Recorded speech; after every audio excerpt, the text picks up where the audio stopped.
वालेकुम जी, welcome to back my channel. My name is Navira. I hope जो मैं आपको समझा रही हूँ जो भी टॉपिक्स मैं पढ़ा रही हूँ समझा रही हूँ वो आपको अच्छी तरीके से समझ आ रहे हैं। जैसे कि हमने अपनी जो फर्स्ट टॉपिक था हमारा था फ़िज़िक्स के बारे में, सेकंड था ब्रांचेस ऑफ फ़िज़िक्स। तो हमारे ये 2 टॉपिक कंप्लीट हो गए हैं। आई होप आपको वो अच्छे से समझ आ गया होगा। तो आज हम पढ़ेंगे अपना तीसरा टॉपिक जो है scientific method. Scientific method and उसको हम साइंटिफिक अप्रोच भी कहते हैं। एंड और जो उसके अलावा हम जो पढ़ेंगे आज वो है साइंटिस्ट थ्योरीज। तो आई होप जो भी मैं पढ़ा रही हूँ आपको उससे उसको आपको उससे कोई ना थोड़ी नॉलेज हासिल हुई होगी। तो अगर आपको थोड़ी भी नॉलेज उससे मिली हो तो मेरे चैनल को लाइक कीजिएगा, शेयर कीजिएगा एंड सब्सक्राइब कीजिएगा। और ख़ास करके उन लोगों के साथ ज़रूर शेयर कीजिएगा जिसको इस वीडियो की बहुत तलाश थी। तो प्लीज़ मेरे चैनल को सपोर्ट कीजिए। और आई थिंक ये वीडियो आज थोड़ी देर से भी अपलोड हो जाए क्योंकि आज जो बारिश हुई है, वेदर ख़राब है, तो नेट का भी बहुत थोड़ा प्रॉब्लम है। तो आई थिंक अभी थोड़ी देर ना हो जाए, लेकिन मैं बना रही हूँ ख़ास आपके लिए।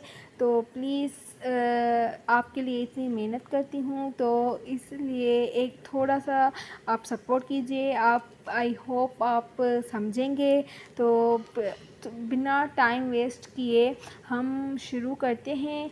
तो साइंटिफिक मेथड के बारे में एंड साइंटिफिक अप्रोच के बारे में, और जो अदर टॉपिक है वो क्या है साइंटिस्ट थ्योरीज़ के बारे में। तो चलिए देखते हैं। Keep supporting my channel. तो let's start.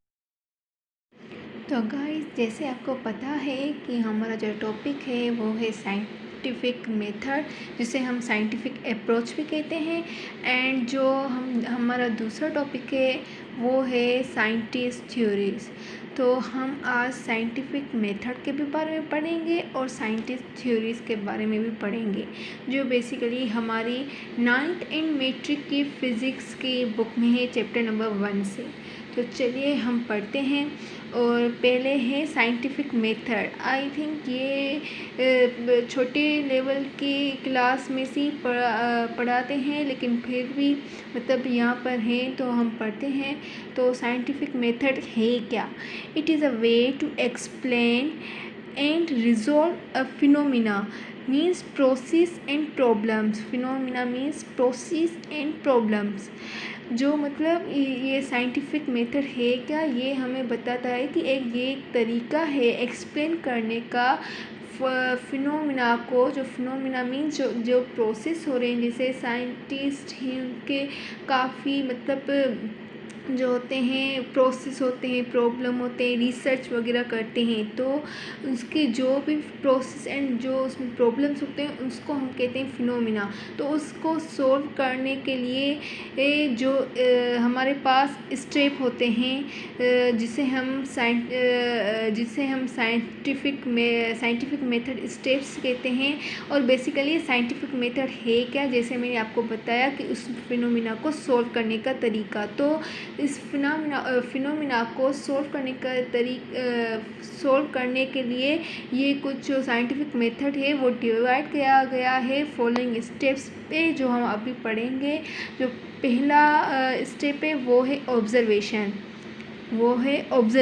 Observation means to look into the matter carefully and systematically, means and collect information and facts. Observation हमें ये बताता है कि जो भी मसला है, जो भी सिचुएशन है, हम उसको केयरफुली सिस्टमेटिकली हम उस पर फोकस करें और उससे जो है इंफॉर्मेशन लें कि ये हो क्या रहा है। हम उस चीज़ जो मसला है उस पर फोकस करें, उस पर केयरफुली फोकस करें कि ये हमें क्या बता रहा है और उसमें से हमें क्या इंफॉर्मेशन मिल रही है।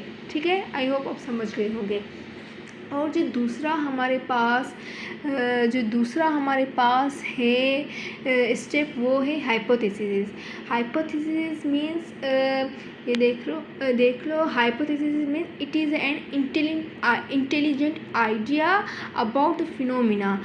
ये हम हाइपोथेसिस में क्या करते हैं, ये मतलब हम ऑब्जर्वेशन के बाद हम हाइपोथेसिस करते हैं। हाइपोथेसिस का मतलब मीन्स यही है कि हम उस पर इंटेलिजेंट आइडिया करते हैं। उस फिनोमिना में, जो फिनोमिना को हमने सॉल्व करनी पड़ती है, उस पर हमने ऑब्जर्वेशन फोकस करने के बाद हमें गेस करना पड़ता है, इंटेलिजेंट आइडिया लगाना पड़ता है कि क्या ये सिचुएशन, जो हमें इंफॉर्मेशन मिलती है, तो फिर हम उन इंफॉर्मेशन के लिहाज से हम उससे इंटेलिजेंट गेस करते हैं कि ये सिचुएशन है या ये सिचुएशन, हम अपने अंदाज़े लगाते हैं, हम अपना गेस करते हैं।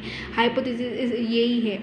और then theory many people accept hypothesis then make theory. जैसे कि दूसरे भी होते हैं, पहले हाइपोथेसिस होता है, फिर उसका एक्सपेरिमेंट होता है, एंड देन थ्योरी होती है, रिज़ल्ट आता है, फिर देन थ्योरी होती है। लेकिन यहाँ पर हमें डायरेक्ट थ्योरी बताया गया है बुक में। फिर मैं आपको समझा देती हूँ। जैसे कि फिर क्या होता है, हाइपोथेसिस के बाद ना उसका सब वो जगह ना वो सबके जो साइंटिस्ट हैं उनको पता लगता है। फिर वो मतलब अपने अपने अंदाजे से एक्सपेरिमेंट करते हैं, ठीक है, एक्सपेरिमेंट करते हैं। अगर मतलब सबका रिज़ल्ट सेम आया है, और मतलब अगर जिनका रिज़ल्ट सेम नहीं आया है, वो मतलब कहेंगे कि नहीं, मीन्स थ्योरी का मतलब यही है, अगर बहुत सारे ऐसे लोग साइंटिस्ट जो हाइपोथेसिस को सही कह दें, उन पर एक्सपेरिमेंट करें, उनका रिज़ल्ट ना आए, और फिर काफ़ी साइंटिस्ट की सही एक जैसी रिज़ल्ट निकली हो, देन वो थ्योरी बनती है और लॉ बन जाता है। तो थ्योरी मीन्स यही कि अगर हाइपोथेसिस सही हो देन थ्योरी बनती है। थ्योरी क्या है कि अगर हाइपोथेसिस सही हो, क्या जो वो फिनोमिना है उसका हमने एक्सपेरिमेंट किया, रिज़ल्ट आया, और बहुत सारे साइंटिस्ट का सही निकला है, बहुत सारी रिसर्च हुई है, देन सही, और देन थ्योरी बनती है, सही है। एंड देन हमारा ये साइंटिफिक मेथड कंप्लीट हो गया, जैसे कि मैंने बताया। और अब मैंने आपको बताया था जो हमारा दूसरा टॉपिक है वो है साइंटिस्ट थ्योरीज, ठीक है। तो हमारी जो साइंटिस्ट थ्योरी है उसमें हमारी फर्स्ट थ्योरी है न्यूटन कार्पस्कुलस थ्योरी, ठीक है। कार्पस्कुलस थ्योरी वो हमारे बुक में ही है 9th मैट्रिक के। देन उसने मतलब हमें क्या बताया, उसने एक थ्योरी दी थी। उसने हमें बोला था कि light is consist on very small packets of energy called corpuscles. तो उसने हमें ये बताया था कि जो उसने बेसिकली जो लाइट के बारे में थ्योरी दी थी, उसने हमें ये बताया था कि जो लाइट है वो कंसिस्ट है छोटे छोटे जो स्मॉल पैकेट, जो एनर्जी के छोटे छोटे पैकेट्स में कंसिस्ट है, और उसे हम कार्पस्कुलस कहते हैं, ठीक है। इसलिए इस थ्योरी का नाम भी न्यूटन, और जो साइंटिस्ट था वो न्यूटन था, और इसलिए थ्योरी, और जो उसने ये कहा था कि जो एनर्जी पैकेट्स में, छोटे छोटे पैकेट्स में है, उसे हम कार्पस्कुलस कहते हैं। तो उसने इसलिए इस थ्योरी का नाम न्यूटन कार्पस्कुलस हो गया था। लेकिन अचानक और उसने ये भी कहा था कि जो स्पीड ऑफ लाइट है is faster in water than air. उसने हमें ये बताया था कि जो स्पीड ऑफ लाइट है, बेसिकली उसने लाइट के बारे में थ्योरी दी थी। तो उसने हमें ये भी बताया था कि जो स्पीड है लाइट की, वो मतलब जो एयर है, एयर में से ज़्यादा वो पानी में तेज़ है।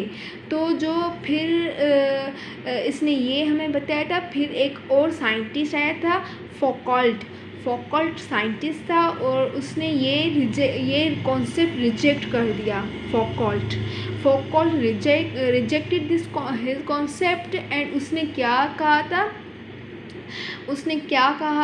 उसने बस रिजेक्ट कर दिया था। उसने ये नहीं बताया था कि कैसे, बस उसने इस जो कॉन्सेप्ट है उसको रिजेक्ट कर दिया। देन उसने क्या कहा, उसने कहा some properties of light can not be explain on the basis of their theory like interference and polarisation. उसने लाइट के बारे में बहुत सारी और भी मतलब थ्योरीज दी थी जिनका हमें बताया नहीं गया था, लेकिन सिर्फ ये मैंने लिखा नहीं है कि बहुत सारी थ्योरीज दी थी, लेकिन ये है कि उसने बहुत सारी थ्योरीज दी थी। ये मैंने लिखा नहीं है, लेकिन मैं आपको बता रही हूँ कि उसने बहुत सारी थ्योरीज दी थी, लेकिन उसने दो थ्योरीज वो उसने नहीं दी। वो मतलब वो दो थ्योरी कौन सी थी, एक थी इंटरफेरेंस एंड एक थी पोलराइजेशन लाइट के बारे में। उसने ये रिजेक्ट किया इस कॉन्सेप्ट को। वो कैसे किया ये हमें नहीं बताया गया बुक में, बस उसने ये बताया कि ये रिजेक्ट की गई थी उसके थ्रू, और उसने बहुत सारी और भी थ्योरी दी थी, तो ये हमें बताया गया था। और उसने ये कहा था और ये हमें बताया गया था बुक में। और तो और उसने बुक में ये लिखा था कि उसने दो लाइट के बारे में दो और भी हमें थ्योरी नहीं बताई है, वो है इंटरफेरेंस एंड पोलराइजेशन। ठीक है, फिर उसके बाद जब इसने ये दो थ्योरीज नहीं बताई, तो एक और साइंटिस्ट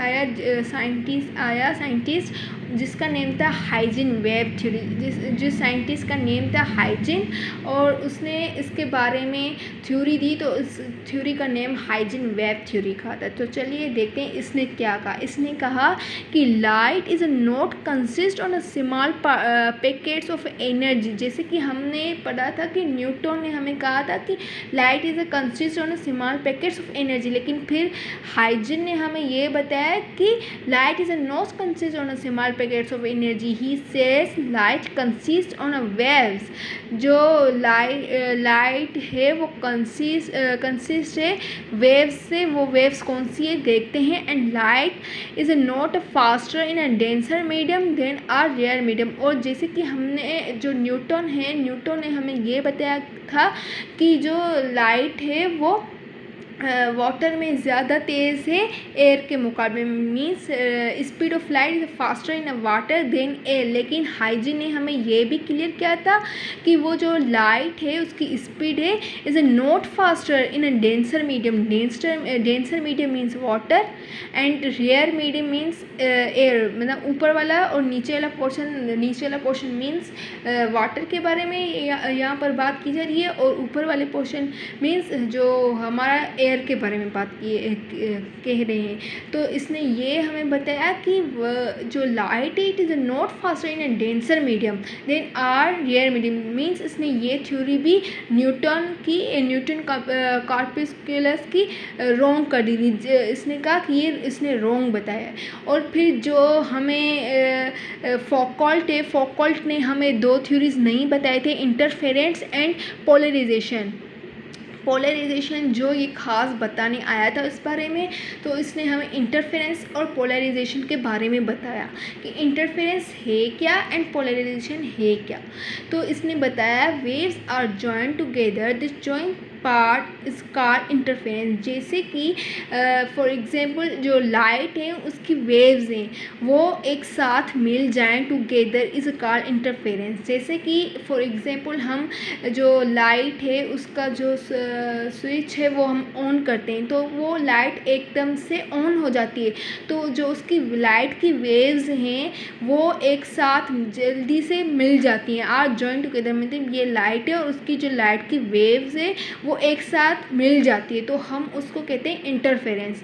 और पोलराइजेशन को इसने क्या बोला था, पोलराइजेशन को इसने कहा था कि जो पोलराइजेशन है वो बेसिकली दो तरीक़ों का होता है, अनपोलराइज्ड एंड पोलराइज्ड। जैसे कि हमने इंटरफेरेंस में पढ़ा था कि वेव्स हैं वो टुगेदर जॉइन होती है तो उससे हम इंटरफेरेंस होते हैं। लेकिन पोलराइजेशन में जो उसकी लाइट की वेव्स होती हैं जो अनपोलराइज्ड में, पोलराइजेशन में भी दो मैंने बताया दो वेव्स होते हैं, एक अनपोलराइज्ड एंड एक पोलराइज्ड। तो अनपोलराइज्ड में जो उसकी रेज हैं वेव्स हैं लाइट की वो एक और कहीं, मतलब एक कहीं जा रही है तो एक कहीं जा रही है तो एक कहीं जा रही है, तो वो होगा अनपोलराइज्ड। एंड जो पोलराइज्ड होगा वो मीन्स वेव्स तो हैं लेकिन मतलब साथ जा रही हैं वेव्स, मतलब ये ऐसे अलग अलग तो हैं लेकिन दो दो वेव साथ, तो ये होता है पोलराइज्ड।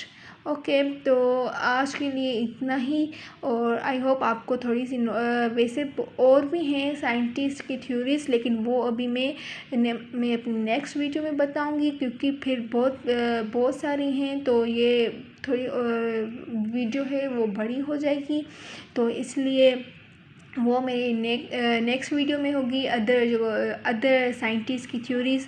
और आज के लिए इतनी ही, 3 साइंटिस्ट की थ्योरीज़ थी, तो आज के लिए इतना ही। बाकी जो अदर साइंटिस्ट की वो मैं अपनी नेक्स्ट वीडियो में बताऊंगी। तो आई होप आपको ये समझ आ गया होगा और आपको इसमें से थोड़ी ना थोड़ी नॉलेज मिली होगी। अगर आपको थोड़ी भी कन्फ्यूजन है इस बारे में, तो थोड़ी भी कहीं लाइन पर भी हो, तो आप मुझे कमेंट सेक्शन में पूछ सकते हैं, मैं उसका रिप्लाई कर दूँगी। और अगर आपको थोड़ी भी नॉलेज मिली हो तो प्लीज़ लाइक कीजिए, शेयर कीजिए एंड मेरे चैनल को सब्सक्राइब कीजिए। आई होप आपको इससे फ़ायदा ही पहुँचा होगा। तो thank you so much, keep supporting. Allah हाफ़िज़।